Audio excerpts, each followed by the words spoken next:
Paix et prospérité, la promesse de l'Union européenne. Mais au cœur des 27, la pauvreté continue de s'enraciner. 95 millions de ses citoyens sont menacés de précarité, car vivant avec moins de 60% du revenu médian de leur pays. C'est un Européen sur 5 qui risque d'être frappé d'exclusion. Face à l'urgence, à travers l'Europe, des individus et des ONG agissent auprès des plus fragiles, soutenus par des fonds européens destinés à maintenir la cohésion sociale de l'Union. Bonjour, comment allez-vous? En Roumanie, Adriana et son association apportent son aide aux communautés frappées par l'exode rural. Avec notre système, nous sommes capables d'aider près de 100 000 personnes. En Espagne, l'entreprise Naria exploite des solutions numériques pour apporter de la dignité à ceux qui ne peuvent pas se nourrir. Et la super bonne nouvelle, c'est que ça y est, elle va rentrer dans sa formation qualifiante. Voilà.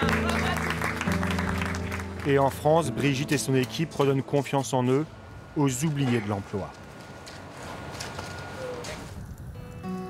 Bucarest, pour la jeunesse roumaine, l'avenir est loin de sourire à tous. Comme un jeune sur 4, Antoniu, 20 ans, est au chômage. Il est hébergé provisoirement chez un ami. Cela me fait sentir vulnérable. Et pour la première fois, je dois compter sur les gens pour obtenir de la nourriture et avoir un toit au-dessus de ma tête. Cela me met en danger. Cela me terrifie. Maintenant, l'hiver est là et la Roumanie est terriblement froide en hiver. Antoniu a passé son adolescence au Danemark où sa famille avait émigré. Rentré au pays, il se débrouille au jour le jour et désespère de trouver un emploi. J'ai postulé à 300 emplois le mois dernier. Et j'ai reçu 2 appels pour quelque chose qui n'aurait pas fonctionné, gagner ma vie. Je veux dire, l'un des emplois offrait un salaire de 200 € pour faire du nettoyage. Antoniu cherche donc des opportunités hors de son pays, comme 100 000 Roumains chaque année qui s'exilent en quête d'un avenir meilleur. La Roumanie possède un des taux de pauvreté les plus élevés d'Europe. Un habitant sur 3 vit avec moins de 500 € par mois. Je vais certainement partir. Et je pense que la plupart de mes amis pensent la même chose. Et c'est ce que disent la plupart des membres de ma génération, vous savez. Ils disent « je vais finir mes études » ou « j'économise de l'argent et je quitte ce pays ». L'exode est encore plus marqué dans les campagnes roumaines. Sous-investissement dans les infrastructures, manque de débouchés, système de santé défaillant, le rattrapage économique et social des zones rurales est à la traîne. Adriana tente de redynamiser ces communautés sinistrées. Depuis 20 ans, elle dirige une ONG en Transylvanie qui propose des soins médicaux, des formations pour les jeunes déscolarisés, ainsi qu'une garderie extrascolaire pour les enfants des villages.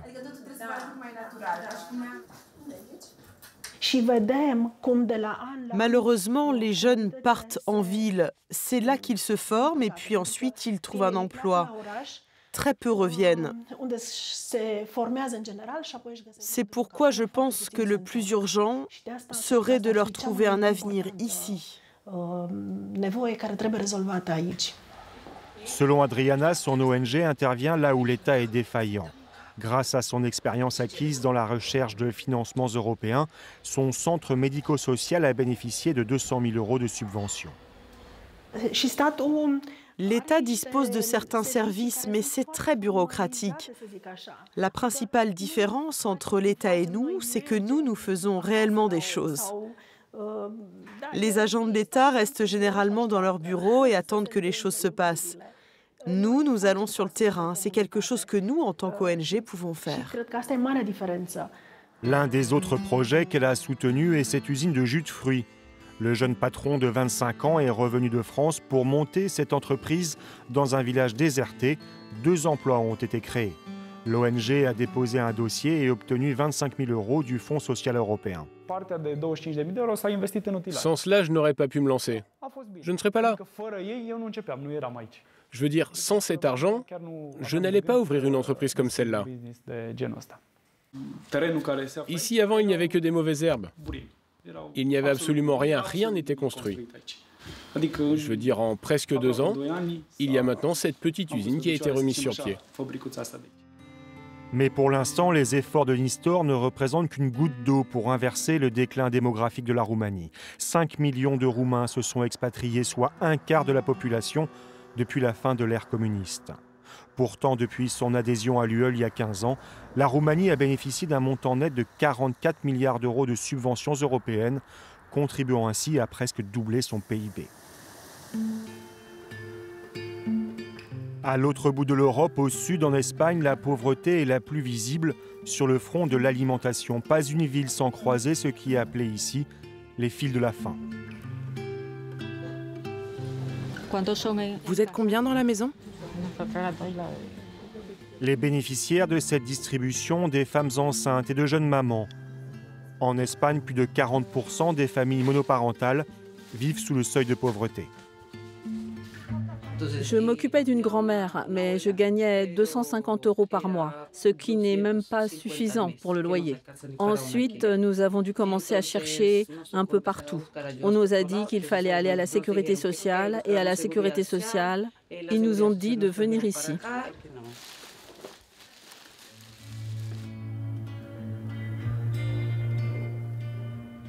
À la Banque alimentaire de Castellón, la livraison quotidienne est en préparation.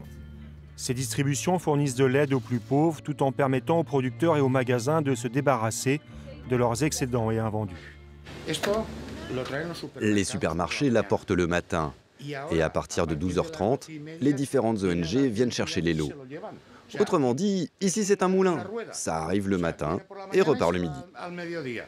Dans toute l'UE, la Fédération européenne des banques alimentaires estime fournir chaque année de la nourriture à plus de 12 millions de personnes.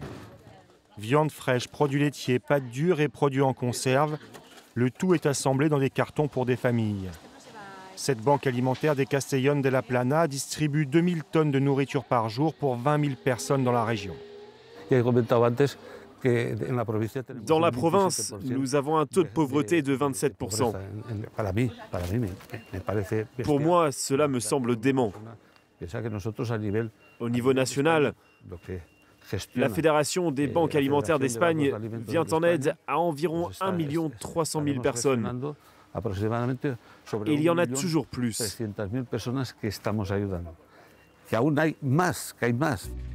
Recevoir des dons alimentaires sans passer par les fils de la faim est au cœur de cette ONG, personne sans sa ration quotidienne. Depuis 5 ans, les donateurs peuvent verser de l'argent via des dons numériques. Ils sont utilisés pour financer des cartes de paiement que les assistants sociaux de la ville distribuent aux bénéficiaires. Ils peuvent faire leurs courses et choisir ce dont ils ont besoin en toute dignité dans les enseignes participantes. Cette nouvelle façon de fournir de l'aide alimentaire est importante pour nous, car elle permet aux gens d'aller directement au supermarché et, grâce à ce système, de s'intégrer dans la société, de ne pas en être exclus. Personne sans sa ration quotidienne a reçu 200 000 € du Fonds social européen. L'entreprise qui fait des bénéfices est un intermédiaire entre les magasins, les banques alimentaires, les travailleurs sociaux et les bénéficiaires utilisant les avantages du numérique pour toucher le plus de personnes possible. Plus le secteur de l'aide alimentaire et sociale se numérise, plus on peut aider de personnes. Et c'est l'une des missions de notre projet. Au fur et à mesure que nous grandissons, le secteur de l'aide sociale se renforce et plus on peut aider de monde. La recherche de nouveaux outils pour lutter contre la faim se développe aussi dans les zones rurales françaises. Dans la Drôme, au sud-est du pays, plus de 15% de la population vit sous le seuil de pauvreté, moins de 1 100 € par mois de revenus. Plutôt qu'obtenir des denrées via des dons, le réseau VRAC a lui fait le choix d'acheter en gros des produits biologiques à faible coût directement auprès des agriculteurs et des producteurs. Ça cible en priorité les foyers aux faibles revenus. On est 18 antennes en France et il faut savoir que la Drôme, on est la seule antenne rurale. Oui. L'association propose ainsi du bio à ses adhérents à des prix 70% inférieurs à ceux des supermarchés. C'est l'occasion pour moi de manger du bio, ce que j'ai jamais fait quasiment encore. Alors moi, j'ai pas une grosse retraite et donc ça me permet justement de réduire le coût de l'alimentation. 20% de ce qui est proposé est produit localement. Les bénéficiaires sont aussi acteurs en sélectionnant eux-mêmes les producteurs. L'intention de VRAC, c'est de donner cet accès digne. En fait, on ne vous donne pas les restes, quoi. On ne donne pas les restes aux personnes qui n'ont pas de moyens. Vous aussi, vous avez droit à des aliments de qualité, que ce soit en termes de dignité, que ce soit en termes de justice sociale. 7000 foyers sont adhérents dans l'Hexagone. Les produits arrivent de toute la France. Lilian Pellegrino contrôle les livraisons. Ça, c'est des légumineuses qui viennent de Charente, parce que la filière locale aujourd'hui n'arrive pas à répondre, n'est pas assez structurée et on ne trouve pas à des prix qui correspondent à notre public et dans les quantités ou la disponibilité dont on a besoin. Vrac Drôme est passé de 2 centres de distribution à 6 en une année, fournissant des aliments biologiques à 500 ménages à faible revenu. Je suis inquiet effectivement de voir que la précarité progresse et qu'elle se diffuse dans des couches de population qui, je pense, jusque-là pouvaient être épargnées. On voit par exemple beaucoup de foyers monoparentaux. Ce qui me rassure de l'autre côté, c'est que comme nous, on propose une alternative au système d'aide alimentaire et qu'on propose l'accès à des produits de qualité, eh bien, il y a quand même des gens qui arbitrent en direction de ces produits-là. L'association paye un prix équitable aux producteurs et ne prend aucune marge. Vrac Drôme reçoit déjà des fonds européens pour le développement rural qui aident à payer les salaires de ses employés et sollicite également un financement du Fonds social européen au titre de la lutte contre l'isolement et l'exclusion dans les zones rurales.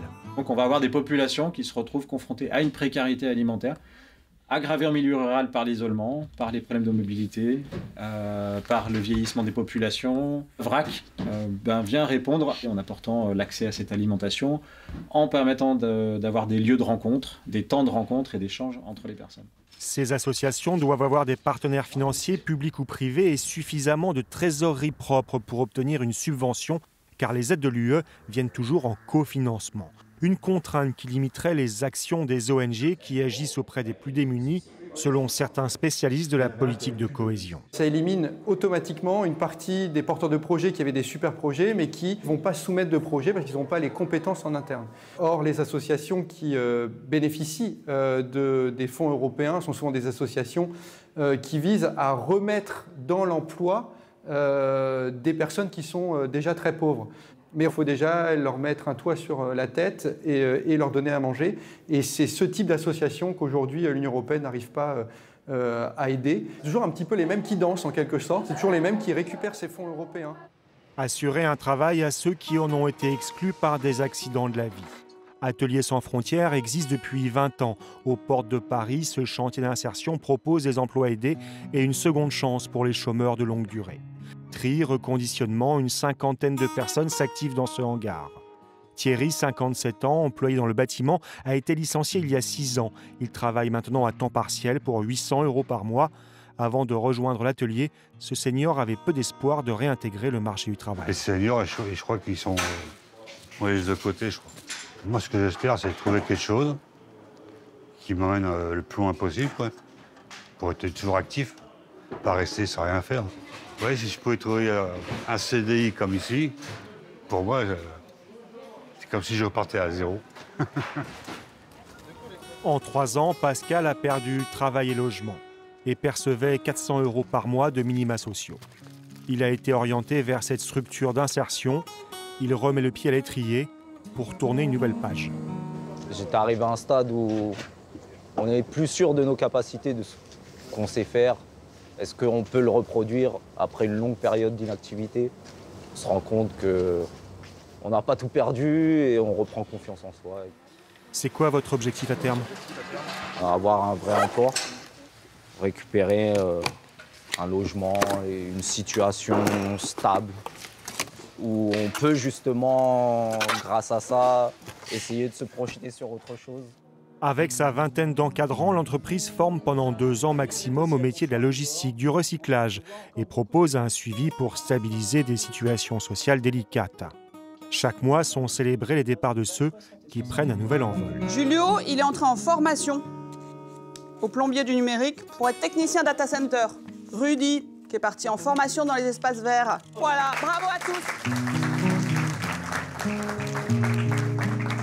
Et le mois prochain, on parlera des belles sorties. L'Europe, elle aide aujourd'hui notre siège social à développer tout un tas d'activités pour mieux vous accompagner. Depuis 2015, près de 500 personnes éloignées de l'emploi ont été formées ici. Au terme de leur parcours, selon l'association, les 2 tiers d'entre eux partent pour un emploi stable ou une formation.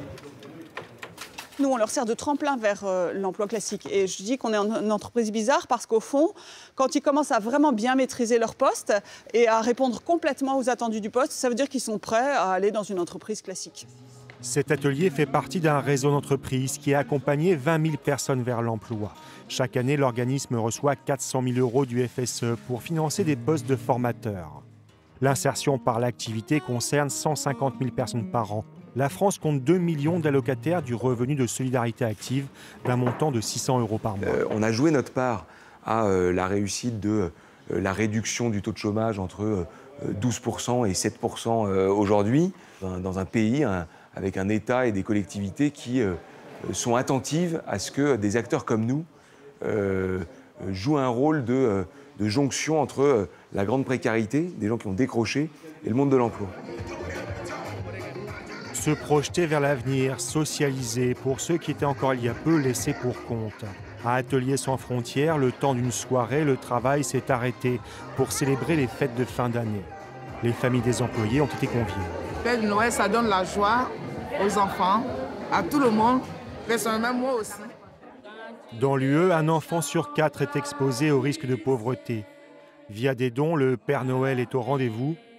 Principal instrument de l'Union pour lutter contre l'exclusion, le Fonds social européen dispose de 100 milliards d'euros sur 7 ans.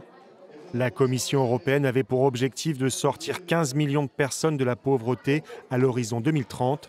Mais la crise du Covid, l'inflation et la hausse des coûts de l'énergie ont déjà fait plonger 3 millions d'Européens de plus dans la précarité.